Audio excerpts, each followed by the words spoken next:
Hola, les saluda nuevamente Rebeca Cano en su podcast Real Estate of Mind. Gracias por acompañarnos. Hoy les quiero presentar a nuestro invitado, el licenciado Bartolomé Guzmán, que es abogado en la notaría número 10, y vamos a platicar de cosas interesantes relacionadas a los cierres inmobiliarios en una compraventa. Buenas tardes, licenciado, ¿cómo está? Gracias, Rebeca. Buenas tardes. Muchas gracias por la invitación. Muy contento.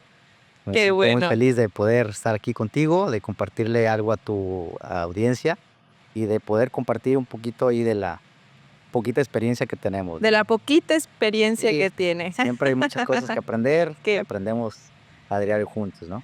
sí, la verdad creo que es una profesión muy bonita, es una profesión muy importante en este tema inmobiliario. Es uno de los pilares que mantiene este movimiento económico de compraventa inmobiliaria pues firme, ¿no? Pero antes de entrar en materia, licenciado, eh, quiero aprovechar un espacio para agradecerle todo su apoyo en No, las tienes que hacerlo. transacciones que No, me tienes ha que hacerlo. Estoy brindado. para servirles luego, con Muchas mucho gusto. gracias. Y quiero aprovechar para que nuestra audiencia, nuestra comunidad, pues conozca a un poquito esa persona que está detrás de esta notaría, arreglando y viendo todas las due diligences de escrituras y todo el mundo de Un chamba. cúmulo de cosas que tenemos ¿No? que O hacer. sea, ¿quién está detrás de todo ese profesionalismo, no? ¿De dónde vienes? ¿De dónde vienes? ¿Dónde creciste? Pues mira, mi historia, tratándola de resumir para no aburrirlos, es muy sencilla. Yo vengo de un municipio aquí cercano, hermano de Puerto Vallarta, Talpa de Allende. Seguramente Talpa de Allende. Talpa de Allende lo deben de haber escuchado. Muy famoso por su cultura, muy famoso por su virgen, muy famoso por sus peregrinaciones, famoso por sus comidas, me encanta Talpa, la verdad, soy de allí. Yo crecí, pues, al lado de una familia, papá, mamá y mis 2 hermanos. Mi papá músico y campesino, mi mamá ama de casa. Crecí ahí 17 años de mi vida y estudié la primaria, la secundaria y la preparatoria. Y Dios nos trajo a esta bendita tierra, Puerto Vallarta, a los 17 años de edad. Me vine a estudiar la carrera de Derecho. Muy contento, no me arrepiento de ser abogado, tú lo acabas de decir. No me arrepiento de estar en el ramo inmobiliario, en ver las transacciones inmobiliarias. Me vine a estudiar aquí a Vallarta. Y bueno, pues la vida me llevó a ese camino, ¿no? A esta especialidad de lo corporativo, de lo notarial y de lo inmobiliario, ¿no? Eh, Crecí siendo un niño muy feliz, la verdad, ¿no? Jugando en la En la calle. calle, me enlodaba, me ensuciaba, me peleaba, con los niños normal, ¿no? Me gustó mucho la música. Yo siempre, mi intención en la vida siempre fue convertirme en músico. De verdad. Yo El creí que iba a ser licenciado músico. Bart quería Sí, ser sí. músico. ¡Qué bonito! Sí, fíjate que esa bonita herencia se la debo a mi padre. Mi padre, te repito, fue músico mariachi, obviamente, mexicano 100%. Él tocaba el violín, bueno, además de otras cosas, la trompeta, la tuba. O sea, mi papá era un todoterreno.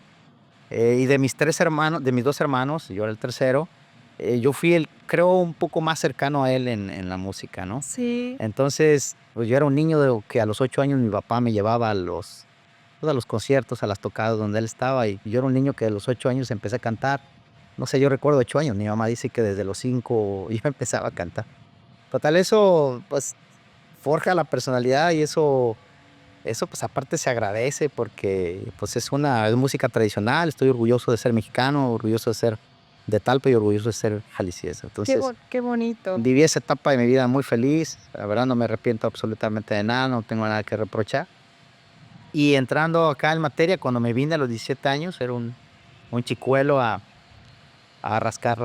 queriéndole rascar a la vida aquí. Me estudié aquí en la Universidad de Guadalajara, Ujú. bendita Universidad de Guadalajara también, los 4 años tradicionales. Me gradué a los 22 años. Inmediatamente me incorporé como cosa de suerte. Yo siempre he tenido muchas personas cercanas, parece ser que conecto con ellas y ellas conmigo. Y una compañera me ofreció un trabajo de abogado formal en una constructora importante en la zona, Ujú. una constructora, pues, que tenía varias sucursales en todo Jalisco, en Michoacán, en Nayarit, obviamente, y trabajé ahí un periodo de 3 años. Yo era la persona que tramitaba los permisos y licencias de autorización de los fraccionamientos, condominios. Entonces, imagínate mi primer trabajo, pues ya de algo formal. O sea, yo tenía 2 días que me gradué cuando empecé a trabajar ahí y pues obviamente me gustó, o sea, todo Claro. este mundo de la construcción, este mundo de los trámites legales, de los trámites administrativos, de los pagos de impuestos. Eso, Sí, la vida poco a poco te va llevando sí. a donde Oye, tienes que pero estar, ¿no? permíteme llevarte un poquito más atrás. Me gustaría saber por qué decidiste estudiar leyes. ¿Por qué abogado y no, no sé, arquitecto? Buena pregunta, me la han hecho algunas ocasiones.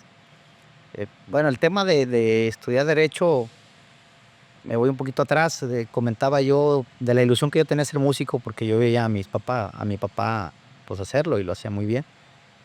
Eh, la idea de ser abogado o ser profesionista primero, antes de escoger la carrera, mi papá nos inspiró siempre como un consejo que siempre nos daba, era de que estudiáramos una profesión precisamente, ¿no? Una licenciatura o algún tipo de ingeniería, etcétera. Pero siempre nos dijo que supiéramos hacer algo, ¿no? Alguna ocupación, ser técnico en algo, para si al final de cuentas la vida no te daba la oportunidad de ser licenciado, médico, doctor, lo que sea, tuvieras algo de qué vivir, ¿no? Entonces, pues mi padre siempre Qué fue bonito. más adelante. Mi papá siempre tuvo ese sentido común. Mi papá no tuvo estudios, pero era un hombre muy sabio, sigue siendo un hombre muy sabio, esa persona con ese sentido común, campesino de Talpa, que te diga, y músico, que te diga, ¿sabes qué? Concéntrate mejor en ser profesionista, ¿no? Si al final la vida no te lleva a eso, puedes ser músico, ¿no? De todas las carreras posibles que estaban ahí, yo encajé en el perfil de abogado, pues por la... Porque eras Tal, muy serio. no, la personalidad tal vez que tengo, me llevó a ser abogado. Y la verdad, investigando un poco en la prepa, ya ves, te dan una materia ahí de vocación. Al final encajé en el perfil y la verdad no me disgustó. ¿No te disgustó? No, las pequeñas pruebas que hacíamos me hicieron sentir cómodo, me gustó esta profesión y decidí estudiarla. Obviamente estás en materia, estás en la escuela y por supuesto que te sigue gustando, ¿no? Hasta ahorita no me arrepiento de haberlo estudiado. Muy bien.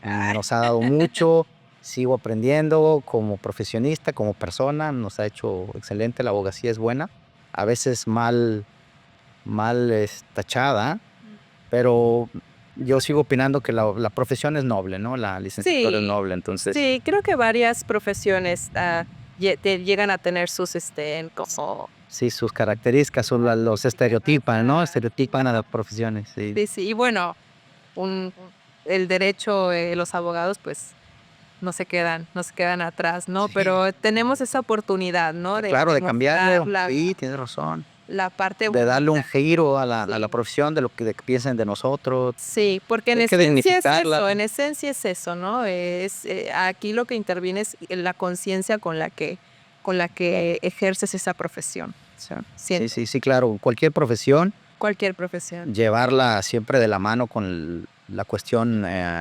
emocional y personal, Ujú, sensibilizarte de que puedes ayudar a muchas personas ujú. antes de tratar de ganar dinero, antes de tratar de hacer cosas, etcétera. Sensibilizarte primero como persona de que gracias a tu profesión puedes ayudar a muchas personas. Y Sí, dicho eso, es como una línea que seguimos nosotros, en lo personal te lo digo. Tengo grandes amigos abogados que también se dirigen de esa forma. Entonces, es una profesión muy bonita, ¿no? Que sí, hay que alimentarla a diario y hay que dignificarla, te decía, sí. ¿no? Y regresando ya a cuando empiezas a ejercer como abogado, ¿no? Me Ah, estabas sí. platicando que empezaste con estas diligencias y gestiones de permisos, Sí, sí, era abogado, gestor legal, ese era el puesto. gestor legal. Estoy hablando de eso en el año 2002, algunos Ujú. ayeres. Entonces, yo la verdad tuve la fortuna de no perder tiempo, de no tener un limbo entre, porque a muchos entiendo que les cuesta, entre la escuela y tener un trabajo formal, ¿no? Entonces, tuve la fortuna yo de tener ese trabajo en esa empresa tan grande. Es una empresa muy grande, reconocida, hizo muchos fraccionamientos por aquí. Y la verdad fue buena escuela también. O sea, seguí estudiando mis 4 años normales en la universidad, más esa gran escuela que fue la empresa constructora. Y al final repito, la vida te va llevando por donde tienes que ir, ¿no? Ahí conocí a uno de los notarios más importantes de la Bahía de Banderas, el licenciado Miguel Castro, a quien le mando un gran abrazo, gran amigo, gran mentor, súper buena persona. Aprendí con él 8 años, casi 9 estuvo con él. Increíble. Pensé que era ya momento también de emprender algo para mí solo, de seguirme moviendo. Soy una persona inquieta, como tú me conoces. Y conocí al actual notario con el que colaboro con él.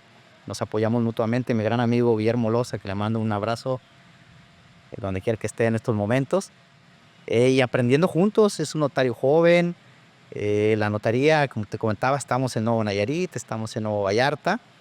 Más adelante les dejamos los datos ahí para Sí, que se por comuniquen con supuesto. nosotros. Y bueno, ahorita es una gran persona, te repito, le he aprendido mucho. Tengo 8 años con él, seguramente voy a durar lo que la vida quiere que dure ahí con él, pero los piensos nuestros son llevar esto a otros Claro. niveles y creo que lo estamos haciendo bien ahí. Claro, y Hemos ayudado a muchas personas, que es sobre todo lo más gratificante, ¿no? sí, sí, es muy importante eso lo que dices, ¿no? La actitud de servicio, en la profesión que uno se dedique. Y pues bueno, eso me lleva a la siguiente pregunta, en cuanto a tus valores en tu profesión, ¿cuáles son esos valores que te mantienen?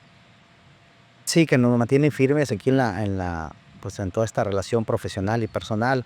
Los valores más importantes son la honestidad para mí, ser honesto, hablando particularmente de lo que hacemos, saber decir, no sé por ahora, déjame investigar, te prometo que voy a investigarlo, voy a ayudarte. La honestidad, sobre todo, es lo que te repito, y el agradecimiento. El agradecimiento es uno de los valores que pues no se están perdiendo, pero no los hemos sabido alimentar bien. Todas las personas que me han ayudado, la verdad les agradezco ahorita públicamente y si no se los he hecho yo saber. Sí, eh, la honestidad y el agradecimiento son uno de los valores que normalmente me rigen a mí, ¿no? Sí claro, puedo hablar de los demás, pero son esos dos fundamentales para mí que me han llevado pues por la vida. muy bien. Y entrando un poquito al derecho inmobiliario, ¿qué qué abarca el derecho inmobiliario? ¿Qué soluciones podemos encontrar en el derecho inmobiliario como ciudadanos? Pues mira, el derecho inmobiliario en esta zona fructífera, pues se prevalece de Punta de Mita hasta el final de la Costa Alegre o incluso más allá, a San Blas y lo demás. Digo, estamos en una zona bendita en tema inmobiliario, pues porque ha sido muy próspera.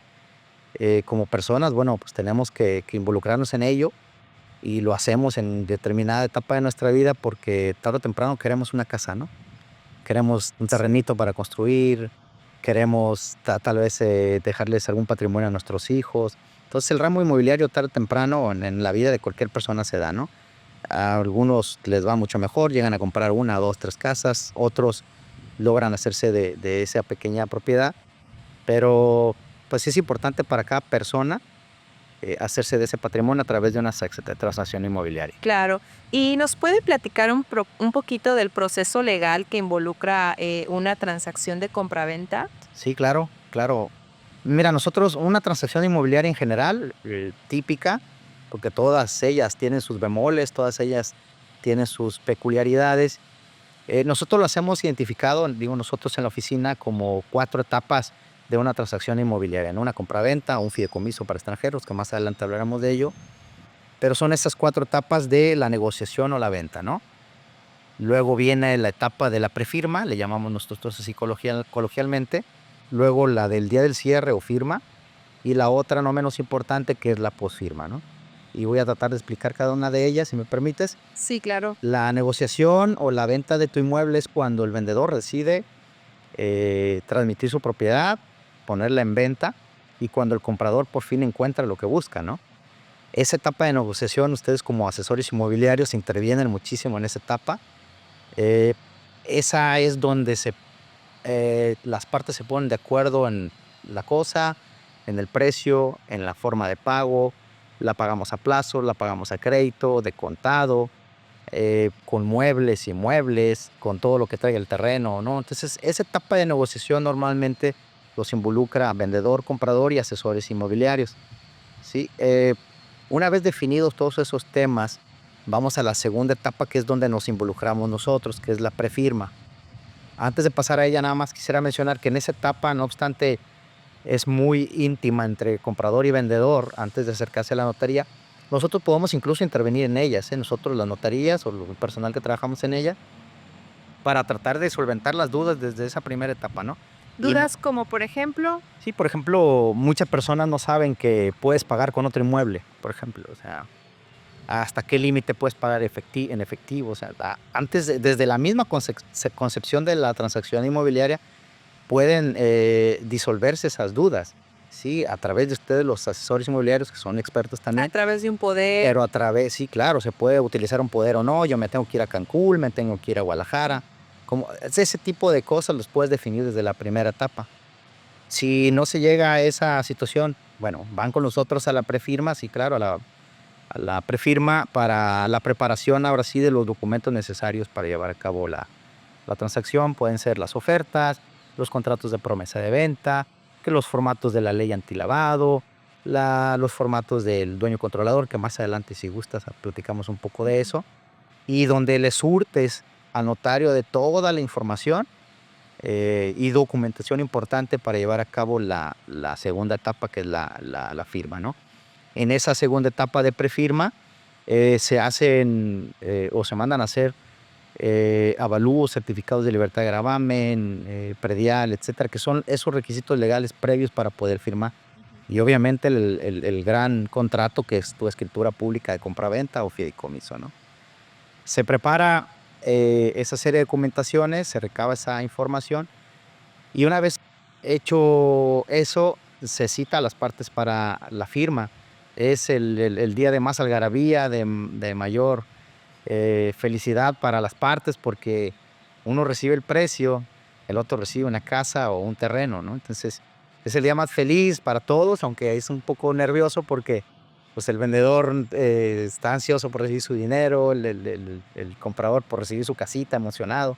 Entonces a ti te tocaba estar en los cierres que llevamos. Tratamos de hacerlo lo más ameno posible, de ser muy cercanos a las partes. Ese día de la firma, además de o previo a firmar la escritura, identificamos perfectamente a las partes, ¿no? Eso es algo importantísimo en la transacción inmobiliaria, en todo este proceso, para cualquier notaría en la que se trabaje. Identificar perfectamente quién es el vendedor, sus clásicos documentos que todo el mundo debemos de contar, ¿no? Los generales. Sus generales, sus actas, sus identificaciones. Y es el día en que se entregan las escrituras anteriores para llevar a cabo esa compraventa, ¿no? Así es, sí. Se firma la escritura para no hacer larga la etapa. Se entrega la contraprestación al vendedor y se le entregan las llaves de su casita, de su departamento, su condominio o incluso del mismo terreno al comprador, ¿no? Sí. Entonces ahí se cierra cierto ciclo de No la al transacción, 100%. no al 100%. Te hablaba yo de la cuarta etapa, que es la posfirma, no menos importante, la repito, porque es un proceso, si bien no involucra a la vendedora o al comprador, que involucra más a la notaría, es importante culminar el trámite de esa escritura, tanto en el departamento de catastro municipal, cualquiera que fuera el municipio, y los registros públicos que hay en todos los estados y en las mayorías de las ciudades, ¿no? Ese momento de trámite donde el notario paga los impuestos del comprador, paga los impuestos del vendedor, se dan los avisos a las autoridades federales, estatales y municipales que lo requieran. Ese proceso toma alrededor de 2 a 3 meses, incluso a veces puede tardar un poco más por la carga que tienen las instituciones. Es entendible, es una zona próspera. Y cuando se tiene la escritura original y se le habla al cliente, es ese momento cuando recibe su documento, el cliente comprador, es en ese momento donde él puede decir: yo ya cerré mi transacción inmobiliaria, ¿sí? Sí. Y como comercial, si me permites, esa es la última etapa de la transacción inmobiliaria que la mayoría de los compradores, de tanta felicidad que tienen, se les olvida. Se les olvida, sí. Sí, muchas de las veces el comprador no sabe ni siquiera que tiene que recoger su escritura, ¿no? Nosotros tenemos la obligación de conservársela ahí segurito con todos sus pagos, pero es importante transmitirle, por ejemplo, a tus clientes, a tu audiencia. Sí, por supuesto. Si vas y firmas una compraventa, está bien que te pongas feliz por recibir tu casa, pero hay que hacer ese último proceso de recoger tu escritura, ¿no? Sí, y especialmente con mis clientes extranjeros, ¿no? Que estoy al pendiente de que pasen por sus escrituras, ¿no? Porque Fíjate, bueno, si nosotros como mexicanos lo desconocemos, sí, el extranjero, pues mucho más. Entonces, a sí. nosotros por esa algarabía de ese día, nunca se nos olvida, pero tenemos que hacer más hincapié en ese último paso, ¿Hasta ¿no? por cuánto tiempo están obligados a guardar esa documentación ustedes? Fíjate que esa es buena pregunta porque hasta hace 2 años, en 2022, que se reformaron algunas leyes del notariado, el notario pues estaba obligado a guardar el testimonio del cliente. A raíz de esos 2 años, ya ahorita nada más puedes resguardar los 5 años, me parece. 5 años. Sí, y si no, destruirlo. En todo caso, destruirlo, pero no pasa nada, no hay que alarmarse. Si el notario sigue a cargo del protocolo, que es donde se estamparon las firmas, que llamamos folios, el notario puede expedirle otro testimonio o otra escritura al cliente, ¿no? Es Ujú. importante saberlo. El hecho que se destruya el papel, incluso que se te pierda, si quieres podemos hablar un poquito de eso, es rescatable. O sea, el hecho que se me perdió mi escritura, mi niño llegó con el agua de Jamaica y la vació, mi papá o mi mamá prendió la estufa con un pedazo de la escritura. Sí, Sí es pasa, que, que muchos es muy común. pensamos que es el Pero único sí, documento en la tierra y una vez si le pasa algo sí, no, ya afortunadamente no para esos tienes no. cómo comprobar que eres el dueño, Sí, cuando realmente lo que puedes hacer es tramitar otra copia certificada, sí, un ¿no? Y testimonio le llamamos nosotros, sí, ajá, así es. Si se te pierde, digo, la idea es no perderlo nunca, ¿no? claro. Pero si se pierde, tienes la oportunidad de volverlo a recuperar a través del notario. El mismo Sí, notario te puede expedir un segundo, tercero o ulteriores testimonios. Si el notario como alternativa no tuviera ese protocolo, porque el estado tiene la obligación de resguardarlo en sus oficinas, en las capitales de cada estado. ujú. Si el notario no tuviera ese protocolo y no te lo puede expedir, puedes ir al Archivo de Instrumentos Públicos de Jalisco, que es muy grande, o a través en la ley de, o en la, perdón, eh, ay, perdón, ahí se me olvidó el nombre. Ahorita lo Lo corto. tengo en la punta de la Sí, sí, lengua. sí, no, es que dije o puedes asistir a la dirección del notariado del estado de Nayarit. Mm, Tienen nombres diferentes por estado, pero pero es la misma función. cubre la misma función esa institución. Ellos pueden expedirte un testimonio, así sea de 1 año, de 2 años, de 5 años, de 10 años o de 20 años. ¿Qué Ellos se pueden. necesita para Básicamente, expedir ese testimonio? tienes que nada más acreditar tu interés legal en esa escritura, ¿eh?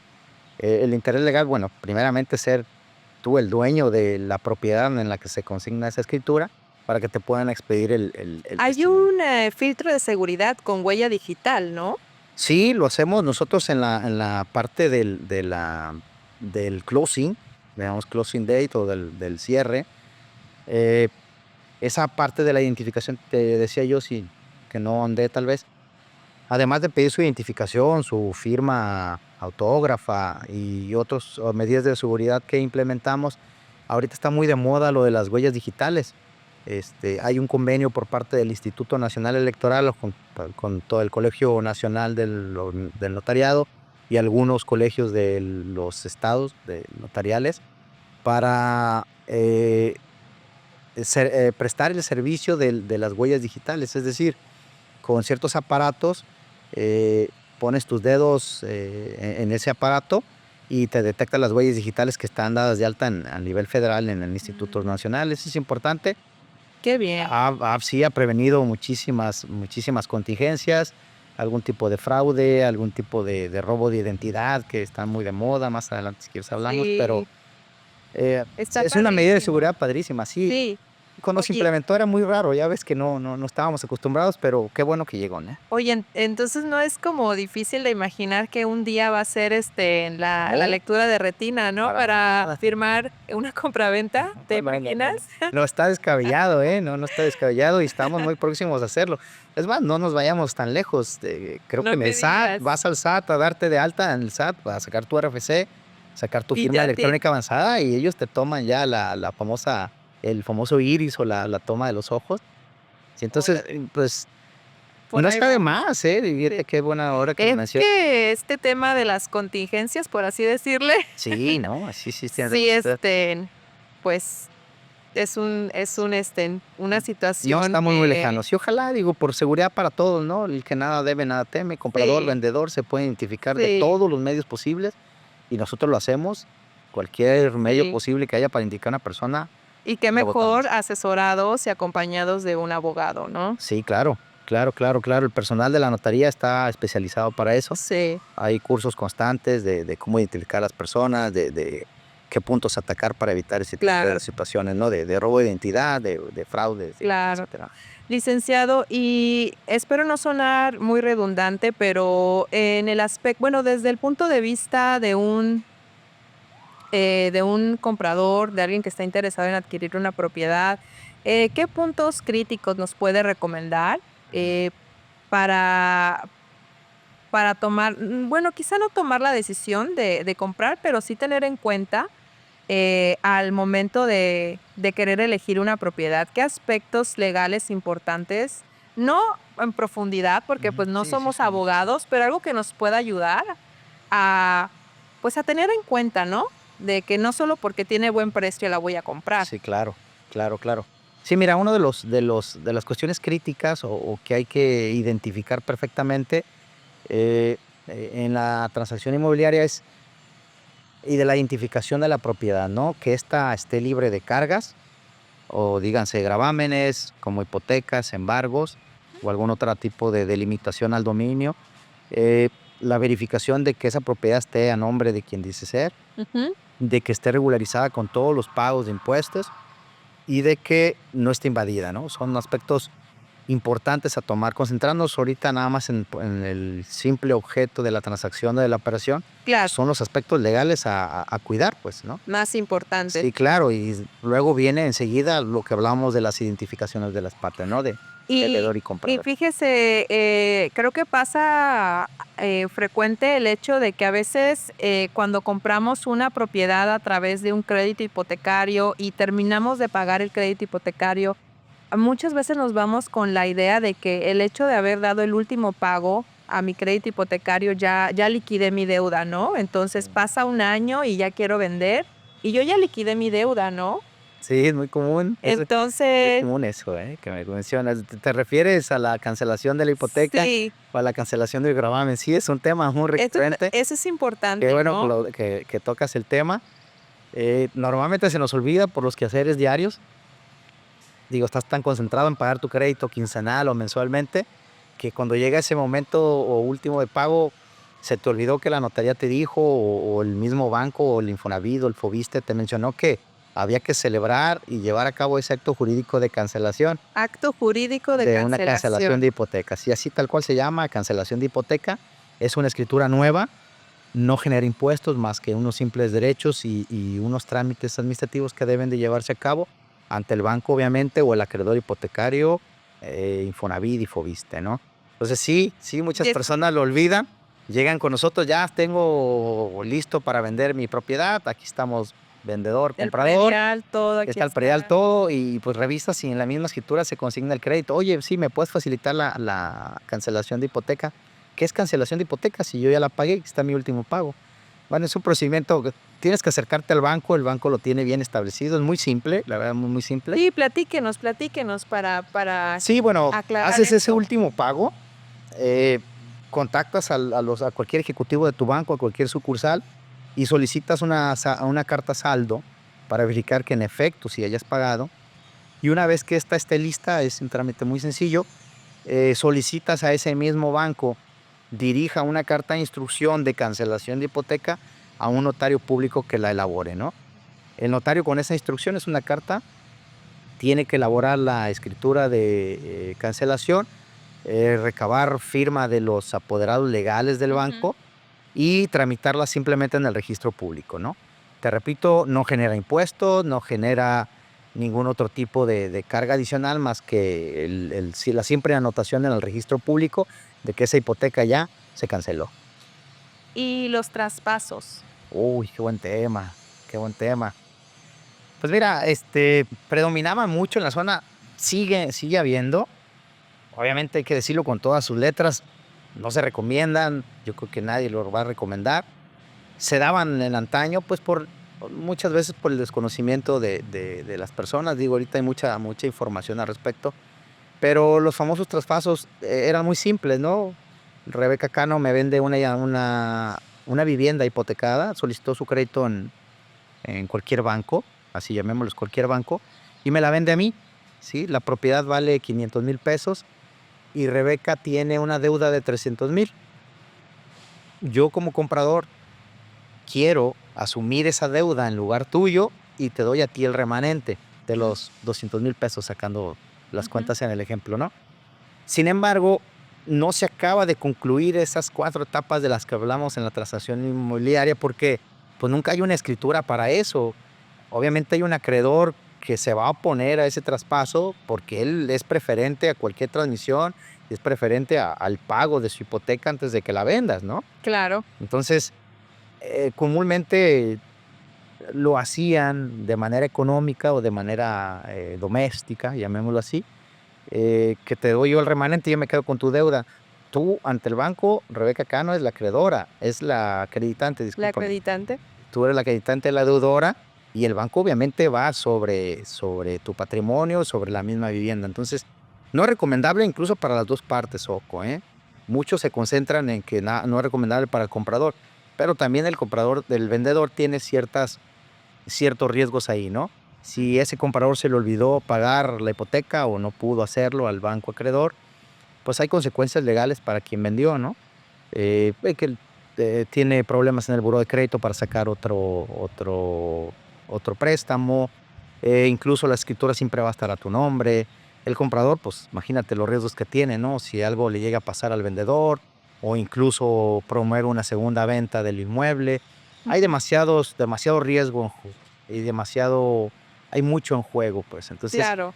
Como que de hay entrada, lagunas ahí que sí, te no, pueden muchísimo, prestar a muchísimas. Y la inseguridad algo más. jurídica es para las dos partes, trataba yo de Claro. explicártelo, ¿no? Pero esto, por supuesto, es diferente a cuando vendes una propiedad con gravamen, pero con el acuerdo de que en el proceso, con los documentos que lo avalan, ¿no? La carta saldo condicionada al pago, ¿no? Donde celebramos en un mismo día la cancelación de una hipoteca, se hace la nueva escritura y, o sea, eso es un escenario diferente, ¿no? Sí, por supuesto, sí, por supuesto.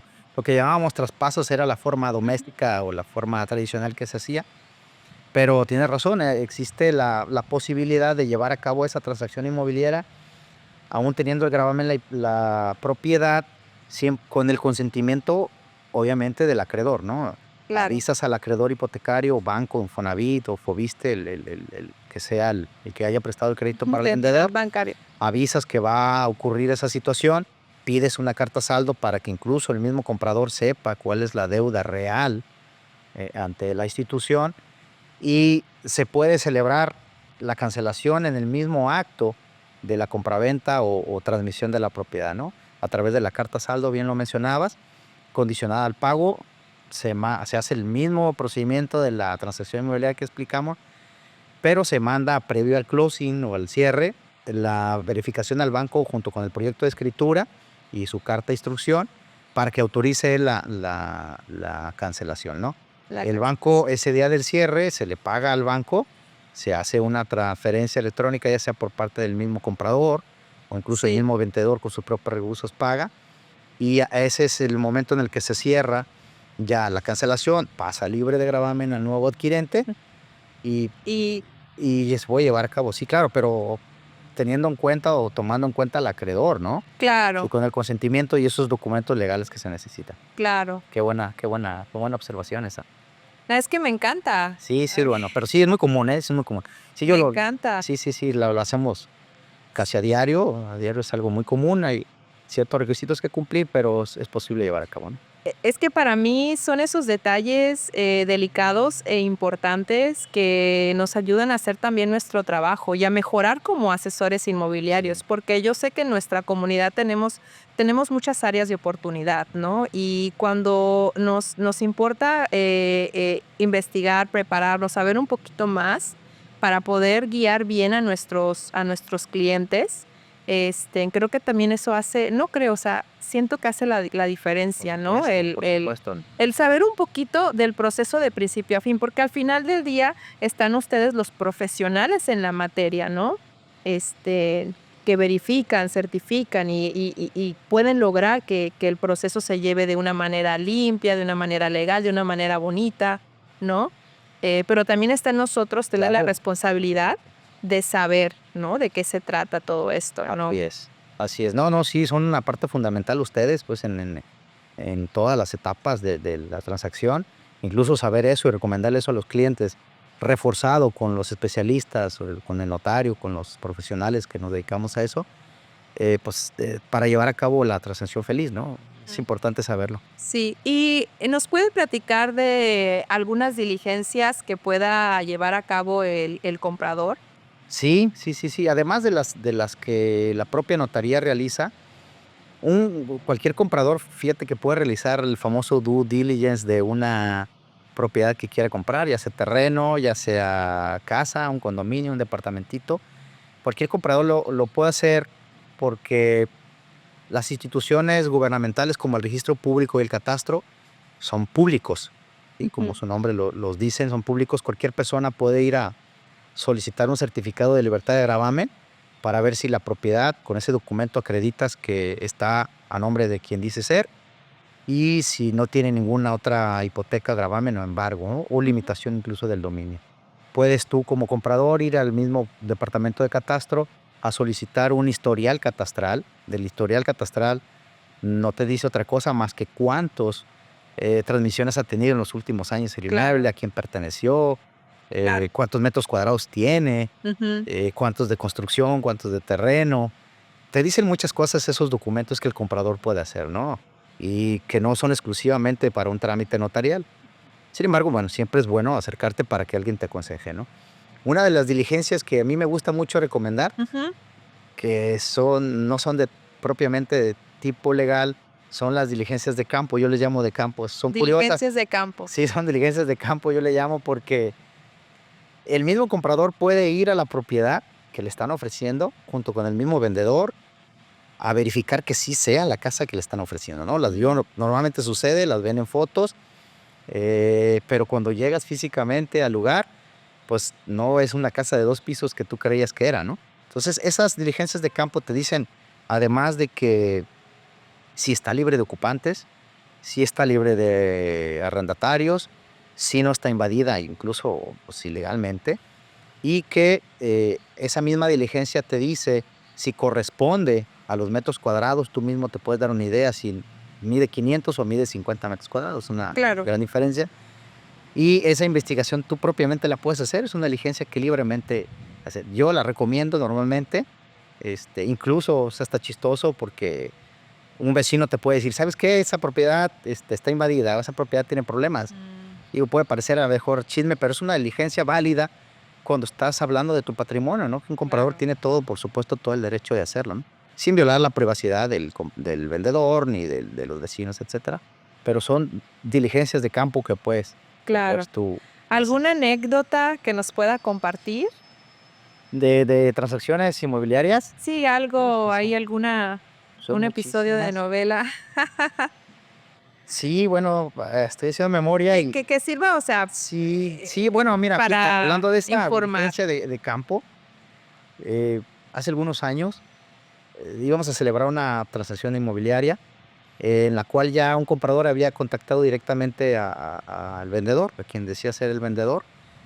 Esta persona compradora entrega un anticipo sin verificar nada, de si le gustó la casa, fue a verla, le gustó, no preguntó, le gustó la casa, dio un anticipo significativo del 10% a la propiedad y el 10% lo iban a hacer cuando firmaban escrituras, perdón, el El 90. 90%, sí, la totalidad del precio, bueno. Eh, Se acerca con nosotros a la notaría ese comprador, le pedimos obviamente los documentos del vendedor que se los provea. El vendedor nunca fue, siempre mandó las Todo cosas por al correo. comprador, las imprimió, las llevó y nosotros hacemos el procedimiento y el ciclo que normalmente hacemos de investigación, tanto de los documentos de la propiedad, como los documentos del vendedor y los documentos del comprador. ese asunto traía un poder de un extranjero que tenía un fideicomiso que iba a vender su casa. Entonces, el proceso que normalmente realizamos, ya todas las notarías lo realizan, es la investigación del poder, ¿no? Mandas un correo al notario que aparece y que hizo ese poder del vendedor para que confirme si en efecto se otorgó ante su fe y si en efecto es la persona que dice ser el poder dante, ¿no? Afortunadamente hay mucha colaboración ahorita con los notarios, ha habido muy buena colaboración entre todas las notarías, el mismo personal se involucra en eso. El notario contestó, incluso personalmente, el notario que hizo ese poder, en donde dio la alarma y dijo, espérense, el vendedor es mi amigo, es amigo personal mío, ¿no? Entonces, yo sé que, no, que tenga conocimiento, no la va a vender, déjeme hablarle y le investigo, ¿no? El notario hace la llamada a su amigo, el vendedor, el notario que hizo poder, y se comunica inmediatamente con nosotros y nos dice, a ver, paren esta operación porque acabo de hablar con mi amigo, el dueño de esa propiedad, que supuestamente dio el poder, y no es cierto. No está vendiendo la propiedad y fue, pues imagínate, el comprador escuchando la voz del notario que hizo el poder diciendo, espérame, ese poder no se otorgó, hay robo de identidad, detengan la operación. O sea, fue un momento para el comprador. Ahora mi amigo, gran amigo, nos hicimos amigos, te estoy hablando de eso hace 10 años. Me gusta contar esa anécdota porque se armó de valor. Él dijo, ¿qué hago? Pierdo mi 10% de anticipo, ¿qué puedo hacer?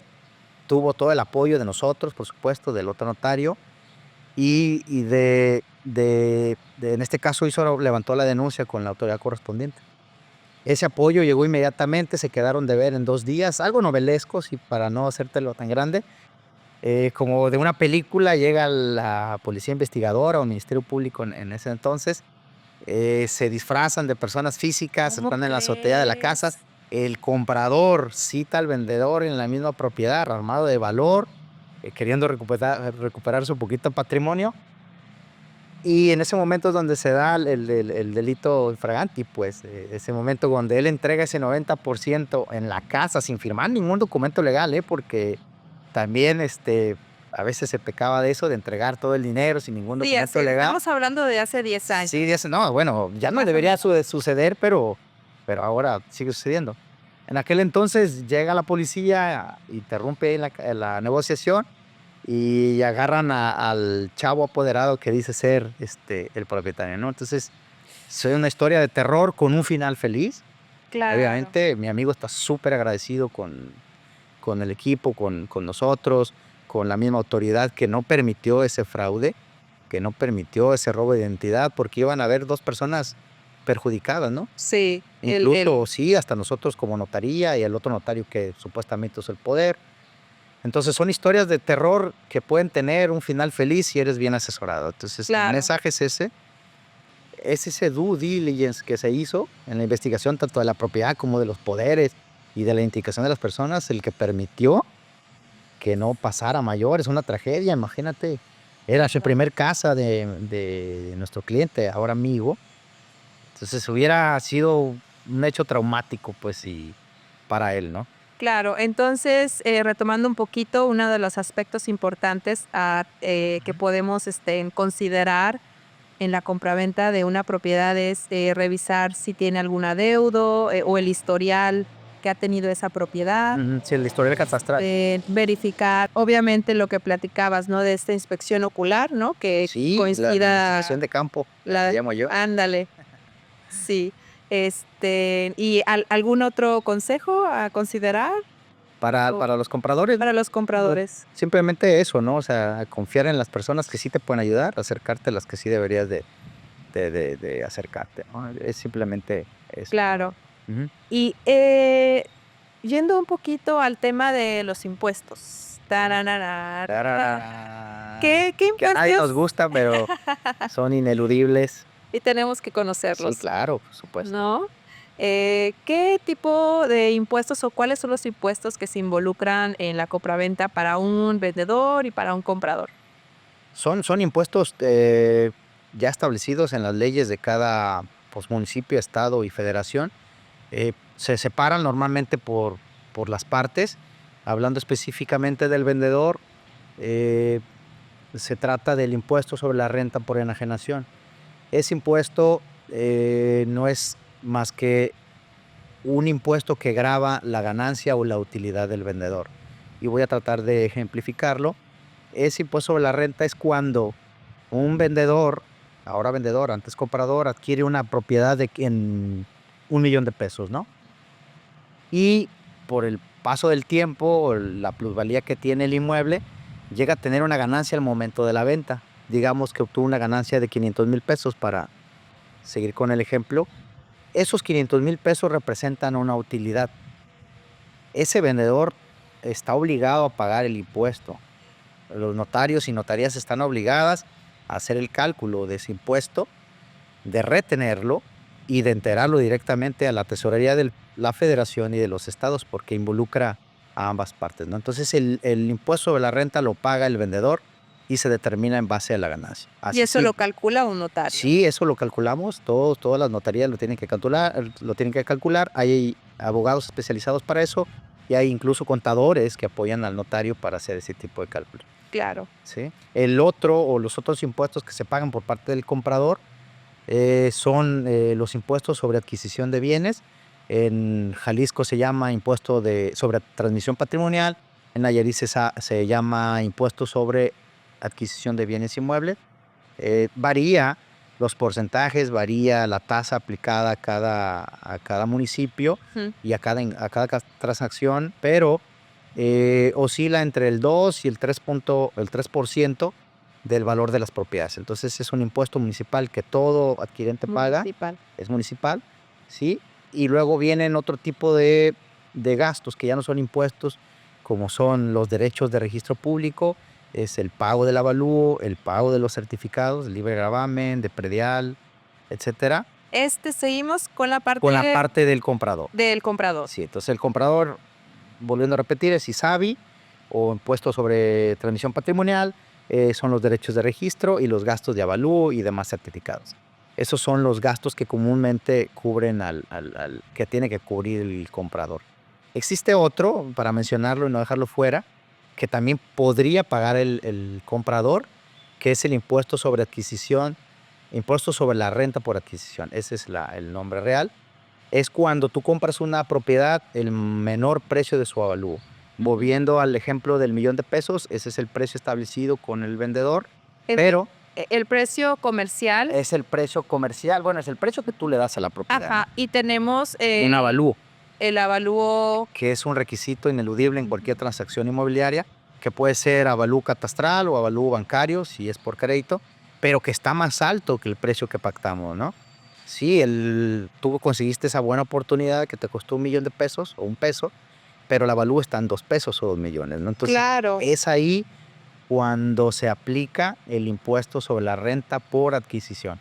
Claro. Ese impuesto es un poco doloroso porque es hasta el 20% sin deducción alguna de esa ganancia que estás obteniendo. Entonces, puede darse, es muy común, aunque...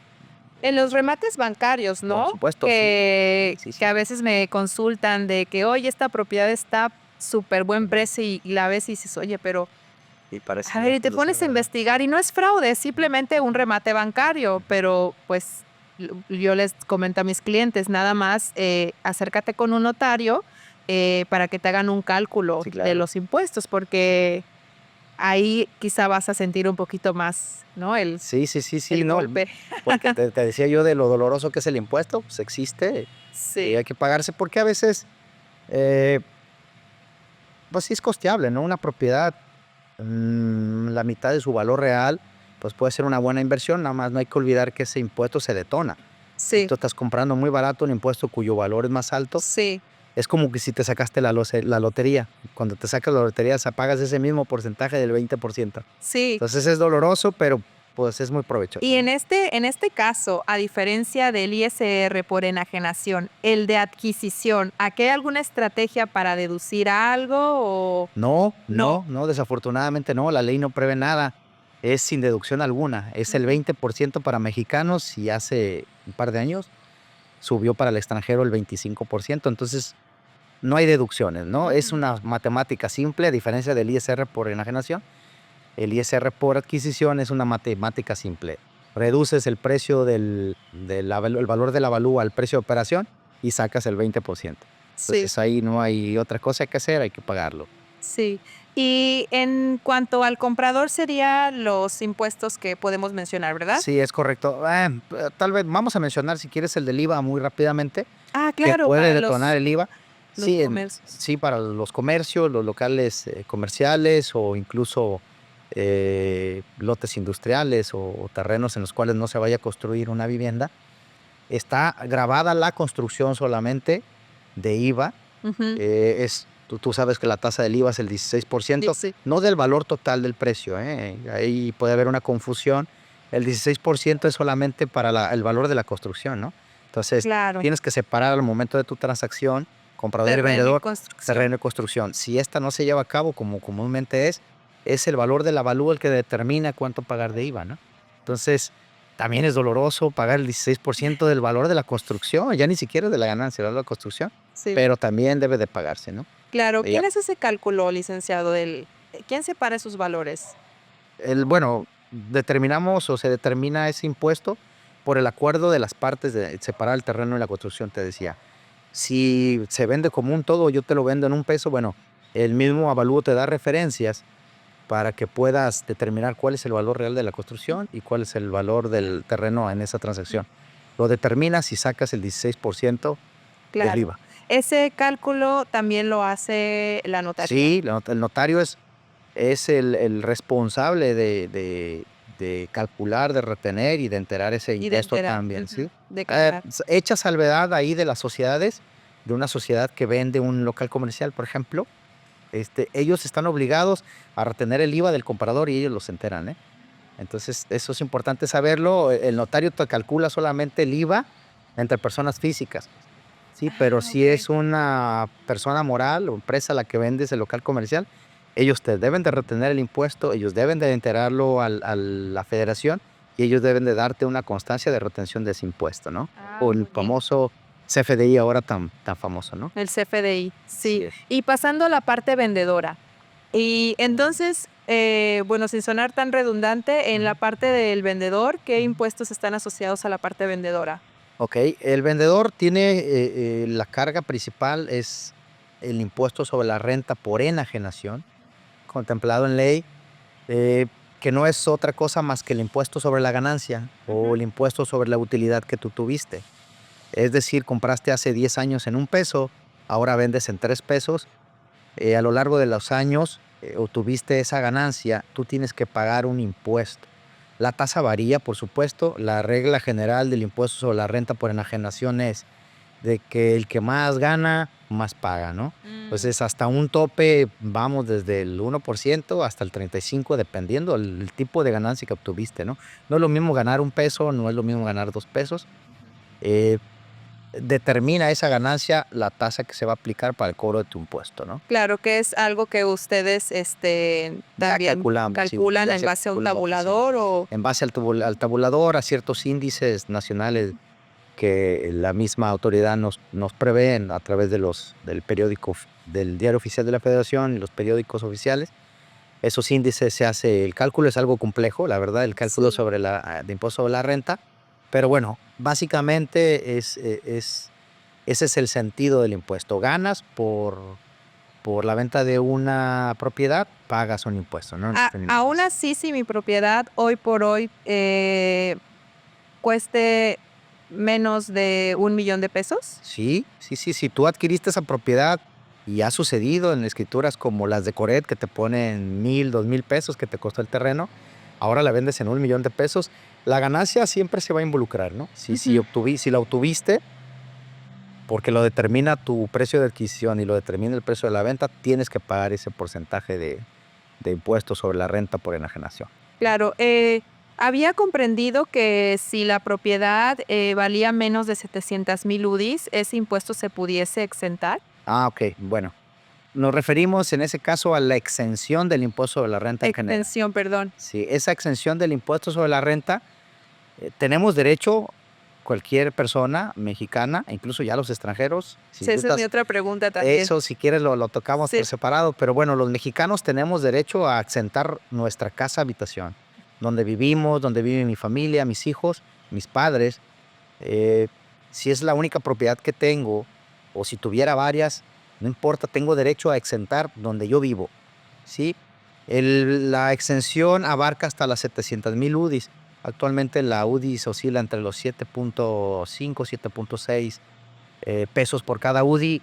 El precio normal o el monto, perdón, real de la exención llega a los 5.3, 5.4 millones de pesos. Entonces, si tu propiedad vale menos de 5.4 millones de pesos, Ujú. puedes exentarla toda. No Ujú. tienes que pagar ningún impuesto, de ahí para abajo, ¿no? Ahora bien, si exentas y tu casa tienes la fortuna de que valga 10 millones de pesos, exentas hasta los 5.4 o 5.5 millones de pesos y pagas la diferencia, ¿no? Pagas la Claro. diferencia en base a los mismos cálculos a los que me refería, que van en relación a la ganancia, van en relación a los años en los que compraste, van en relación a los índices en la fecha en la que vendiste. Claro, Entonces se hace el cálculo de esa diferencia. Exentas una parte, pagas diferencia de ISA. claro. Y también del impuesto grabado que en caso de que salga ahí un monto a pagar, sobre ese monto pueden aplicarse algunas deducciones, algunas estrategias fiscales. Pues mira, básicamente lo que aplica, la ley lo contempla, es el mismo valor histórico en el que compraste, parcialmente sirve de deducción a esa ganancia, las comisiones inmobiliarias que deben de ser bien facturadas, los gastos notariales de adquisición cuando pagaste tu ISABI o impuesto sobre transmisión patrimonial, el costo del avalúo que se utilizó cuando compraste, incluso los mismos honorarios notariales, ya lo dije, inmobiliarios o de asesorías jurídicas, puedes deducirlos en ese momento, ¿no? Entonces Muy es bien. bueno saberlo para que te armes tu paquetito ahora de las famosas FDIs. Anteriormente eran las facturas impresas, pero ahora armarte tu paquetito electrónico de esas deducciones, llevarlas al notario para que te recalcule y puedas reducir un poco más el impuesto sobre la renta. ¿El en la renta. recalcular tiene algún costo extra No, en sus para nada. honorarios? No, no es obligación del notario, mira. Es obligación de hacerlo, no tiene ningún costo en la transacción inmobiliaria, como es algo impositivo que las leyes han puesto a los notarios, tiene que hacerlo, ¿no?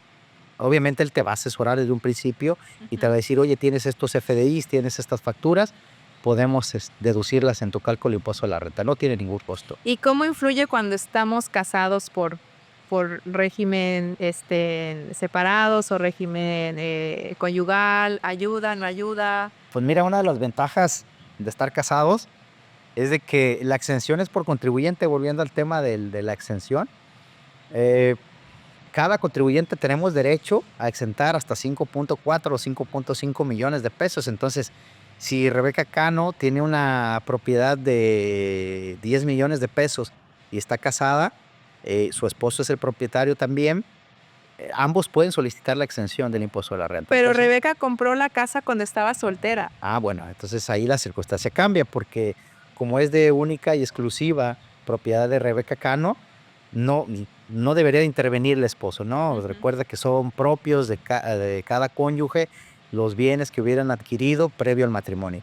Palabras Ujú. más, palabras menos, dice el Código Civil. Muy bien. Entonces, tu esposo no se involucraría a menos que hayas hecho una donación o algún tipo de capitulación matrimonial previo a tu boda, en el cual le permita a él tener algún tipo de derecho. Pero lo tradicional es que no, compras antes, tú eres la única dueña, ¿no? Y entonces, y ya regresando a lo que me comentabas, que cada contribuyente puede exentar, Correcto. exentar, Exentar, es correcto. hasta 5.4, más o menos 5.5 ahí, en un matrimonio bajo el régimen conyugal, pueden unir esto, ¿no? De cierta forma. Sí, para superar hasta los 10 millones de pesos entre los dos, ¿no? Perfecto. Obviamente, si la vivienda vale 5, 2 o 3 y los dos son propietarios, por supuesto que exentan Claro. todo el impuesto. Es Claro. un derecho que todo el mundo tenemos. Es obligación de las notarías y de los notarios hacerte saber de ese tipo de exenciones para si aplicas, porque hay que cumplir ciertos requisitos legales. Si aplicas para esa exención, tienes que hacerlo y puedes hacerlo, ¿no? Claro, porque no es solo, ay, soy mexicano, aquí está mi acta de nacimiento. Sí, Hay sí, otros correcto. requisitos que usted nos asesora, ¿no? Sí. Te verifica. Y los extranjeros que quieran vender y salga grabado ese impuesto en su compraventa, ellos pueden deducir, perdón. Sí, tienen los mismos derechos a las deducciones de que yo te decía, Sí. a los que hacíamos referencia anteriormente. Tienen derecho a exentar, pero tienen ciertas normas que cumplir y ciertos requisitos que presentar, como lo son su residencia temporal o permanente. Ahí sí tienen que tener ya una Sí, residencia, claro, ¿verdad? por supuesto, porque muchas de las veces, o muchos de los turistas que adquieren propiedades aquí lo hacen como turistas Como turistas, solicitantes, es el sí. estado, el estatus migratorio en el que entra la mayoría, pero para ser acreedor a esa exención en México, los extranjeros deben tener la residencia fiscal en México. Son dos cosas diferentes, la residencia migratoria o la residencia fiscal. Que bueno, la residencia fiscal se da a través del Registro Federal de Contribuyentes. El extranjero debe estar dado de alta como cualquier mexicano en el RFC y debe de ser residente temporal o permanente para efectos migratorios, ¿no? Cumplir con otro requisito ahí de que debe señalar un domicilio distinto al de la casa donde vende, que ese requisito no lo tenemos nosotros los mexicanos, y aplica también el requisito de probar, como cualquier otro mexicano al extranjero, que es su casa habitación, a través de 4 cosas, ¿no? La credencial para votar, que un extranjero no va a tener, pero sí puede tener un recibo de electricidad a su nombre con el domicilio de esa propiedad, el recibo de telefonía fija, el estado de cuenta bancaria o de casas comerciales, ¿no? Entonces, ¿Tienen que ser esos 4 o uno de no, esos uno 4? de esos 4 que yo te mencioné. El otro de la INE definitivamente no la tiene porque va a seguir Claro, siendo claro. extranjero, ¿no? Pero el recibo de luz, su recibo de telefonía fija y estado de cuenta bancario o de casas comerciales o que pertenezcan al sistema financiero. ¿Por qué en este caso la dirección tiene que ser diferente a la casa que quieren vender? Mira, esa disposición viene en miscelánea, Ajá. en algún otro tipo de reglamentos. La intención del legislador la desconozco, la verdad, pero ese es un requisito que debe cumplir. Esa sí. Sí, quiero pensar que lo que tiene que asegurarse la misma autoridad es de que sí sea residente fiscal en México, ¿no? Que su principal fuente de riquezas sea aquí en México, ¿no? Que el dinero se mueva aquí en México. Quiero pensar, no hay una razón como tal, la verdad, es un requisito que está ahí en miscelánea fiscal y en reglamento que yo me trato de explicar de esa razón. También. Ujú. Digo, Ya, muy bien, licenciado. Aquí el solecito ya me está pegando en la cara. Digo, Sí. no, es un sol muy rico porque no te quema, ¿no? No, El está riquísimo el atardecer. clima ahorita y estaba pegando el viento. Pero para la plática como que, como que sí Sí, hace que cierres los ojos. sí, está El bien. mar se ve increíble. Sí, está precioso, la vista es hermosa. Pues no me queda más que agradecerle su valioso tiempo. La verdad, estaba muy emocionada de poder entrevistarlo por todo lo que nos podía compartir, pero sobre todo, pues que la audiencia conozca a este abogado, ¿no? Que hay detrás de esta profesión, que se me hace la parte bonita que le da la esencia a lo que usted hace todos los días, ¿no? Gracias a ti, Rebeca, la verdad es que, o sea, yo te agradezco a ti. No soy muy docto en la materia de las entrevistas y de las pláticas. Bueno, lo hago a diario con nuestros clientes, lo hacemos a diario, lo hago con muchísimo gusto. No tienes nada que agradecer. Si yo puedo ayudar a cualquier otra persona a llevar a cabo su transacción inmobiliaria, con todo gusto lo haré. Es mi deber como profesionista, como persona. Y aparte amo mi trabajo, eso es algo importante. Yo amo lo que hago, yo no voy a trabajar diario, yo voy y me divierto. Retos nuevos, conocimientos nuevos, personas nuevas. La verdad que a mí me emociona. Con Estoy toda y la muy adrenalina contento. que luego nos... Esa adrenalina que nos gusta a todos, ¿no? Sí, Antes, sí, muy pero lo bien, disfruto, se disfruta. muy Y bien. gracias por la invitación a ti. ¿Dónde lo podemos encontrar, licenciado? Te dejo, si quieres, mis datos en el video para que tengan tu audiencia y tus compañeros inmobiliarios, compradores y vendedores nuestros datos. Y se pueden comunicar con nosotros. Estamos de lunes a viernes, de 9 a 5 ¿En de dónde? la tarde en Nuevo Vallarta, en Nuevo Nayarit, en el precioso estado en Nayarit, sus hermosas playas. Y estamos aquí, damos servicio Jalisco, Nayarit Sí, eso quería y que otras nos otras mencionara. Que entidades. está en Entonces, Nayarit, pero da servicio sí, damos servicios a toda la bahía, ¿no? a cualquier parte, incluso de la De misma México. República Mexicana. Sí. Sí, nos concentramos más en esta área porque, bueno, pues aquí nos tocó afortunadamente vivir, pero, Sí. pero podemos ayudarlos o asesorarlos en cualquier otro tema o en cualquier otro estado, ¿no? Pues muchas gracias. Muchas gracias Gracias a por ti este espacio. de nueva cuenta, Rebeca. Espero que me vuelvas a invitar, porque me gustó. Sí, hay más cosas que podemos hablar. Y bueno, no me despido, es un hasta luego. Muchas gracias por acompañarnos. Esto fue tu podcast, Real Estate of Mind. Síguenos en redes sociales, Explora Bahía y Rebeca Cano Real Estate. Gracias.